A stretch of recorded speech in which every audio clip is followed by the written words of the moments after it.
எல்லாருக்கும் வணக்கம். இன்றைக்கி நான் உங்களுக்கு நெத்திலி மீன் குழம்பு செஞ்சு காமிக்கிறேன். நெத்திலியும் மாங்காய் போட்டு சூப்பராக.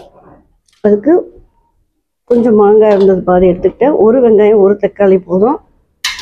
அப்புறம் புளி கொஞ்சம் ஊற வச்சு கரைச்சி எடுத்துக்கிறேன். இது வடிகட்டி நான் மிளகாத்தூள்லாம் போட்டு ரெடி பண்ணி வச்சுக்கலாம். சூப்பராக ஃப்ரெஷ்ஷாக இருக்குது பாருங்கள்.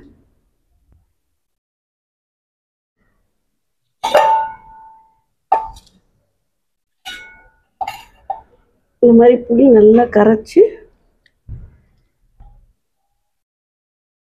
வடிகட்டி எடுத்துக்கோங்க.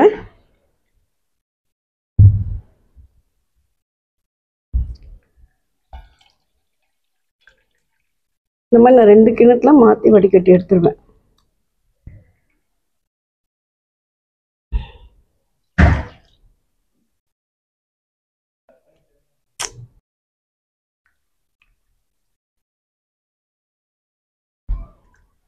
இந்த மாதிரி நல்லா கரைச்சி எடுத்துக்கோங்க.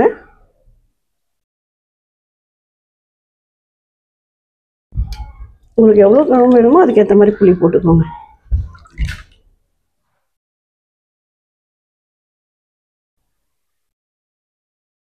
நல்லா இந்த புளி 3 வாட்டி நல்லா கரைச்சி எடுத்துக்கோங்க.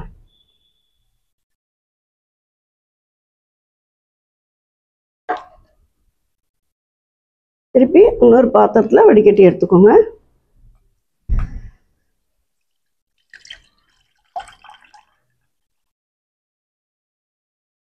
இந்த மாதிரி 2 வாட்டி வடிகட்டி எடுத்துட்டு இப்போ இதுலேயே உப்பு, மிளகாய்த்தூள், மஞ்சத்தூள் எல்லாம் போட்டு ரெடி பண்ணிக்கலாம். ஒரு வெங்காயம் ஒரு தக்காளி கட் பண்ணி நம்ம மீன் குழம்பு பண்ண நல்லெண்ணெய் எடுத்துக்கோங்க. மீன் குழம்புக்கு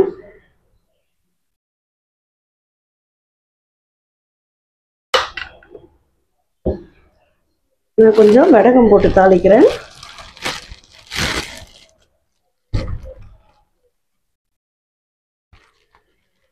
வடகம் எங்கள் மாமியார் போட்டு கொடுத்துங்க.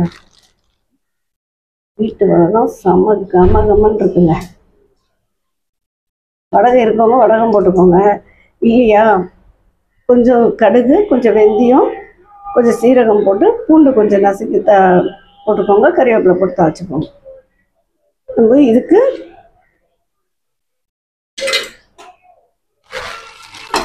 வடகம் பொரியட்டும்.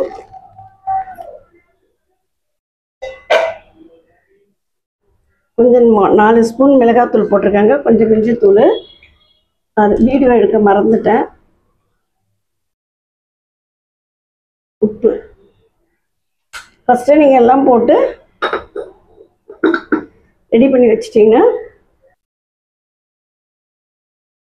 காரம், உப்பு எல்லாம் இந்த புளி தண்ணியிலே போட்டு நீங்கள் ஃபஸ்ட்டே வாயில் டேஸ்ட் பண்ணிவிடுங்க. அதுக்கப்புறம் அங்கே வெங்காயம், தக்காளி போட்டுட்டு நம்ம இந்த குழம்பு எடுத்து அப்படியே ஊற்றிக்க வேண்டியதான்.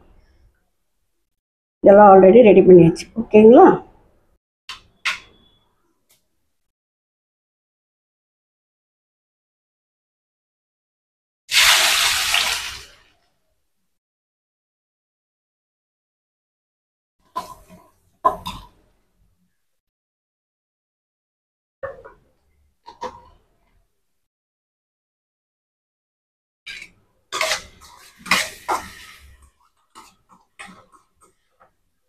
நல்ல வடகம், நல்லெண்ணெய்,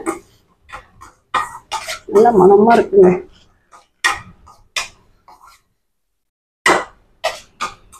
கொஞ்சம் வெங்காயம் வதங்கினோன்னே தக்காளி போட்டுக்கலாம். மாங்காய் கடைசியாக போட்டுக்கலாங்க. தக்காளி போட்டுக்கோங்க.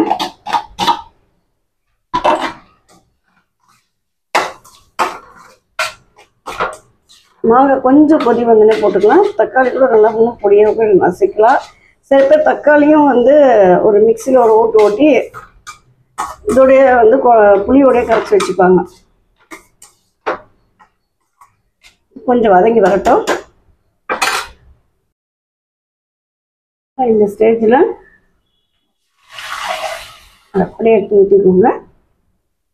காரம்லாம் கொஞ்சம் டேஸ்ட் பண்ணி பார்த்துக்கோங்க.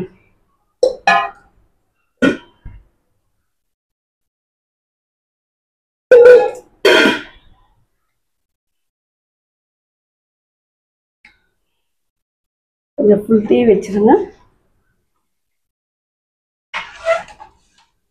கொதி வந்தோடனே நெத்திலி மீன் சீக்கிரம் வெந்துடும். ஸோ கொதி வந்தோடனே போட்டுட்டு நீங்கள் கொஞ்ச நேரத்துலேயே ஆஃப் பண்ணிடலாம். இப்போ மீன் போடுறதுக்கு முன்னாடி கொஞ்சம் மாங்காய் போட்டு விட்டுடலாம்.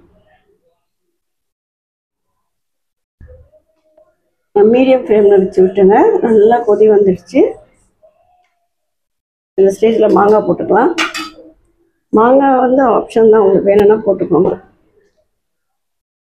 இல்லை மீன் குழம்புக்கு நல்லாயிருக்கும் மாங்காய் போட்டால். இன்னும் அந்த புளிப்பு மாங்காய் போடுவாங்க, இன்னும் சூப்பராக இருக்கும்.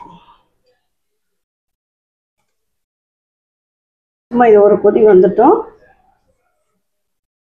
ஏன்னா நமக்கு கரெக்டாக இருக்கும், பேலன்ஸ்டாக இருக்கும். ஏன்னா நல்லெண்ணெய் நம்ம வடகெல்லாம் போட்டு தாளிச்சிருக்கோம் இல்லையா, கசப்பாக இருக்கும் இல்லையா, அதுக்கு இந்த புளி மாங்காய்லாம் சூப்பராக இருக்கும்.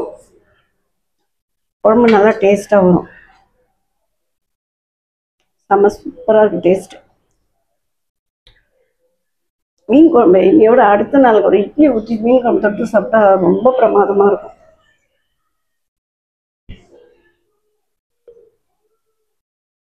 மாங்காய் அந்த சூட்லேயே வெந்துடும். இது கூட நெத்திலியை போட்டுடலாமா? நெத்திலிக்கு சும்மா கொஞ்ச நேரம் அப்படியே கேஸ் ஆஃப் பண்ணிடலாம். ஒரே கொதி தான் அப்படியே.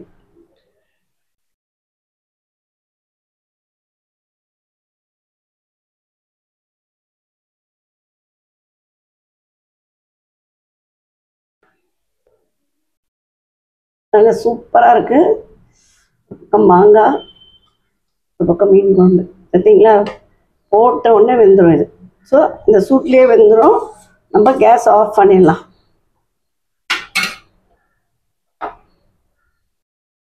அதாவது சூப்பராக வந்திருக்கு மீன் குழம்பு.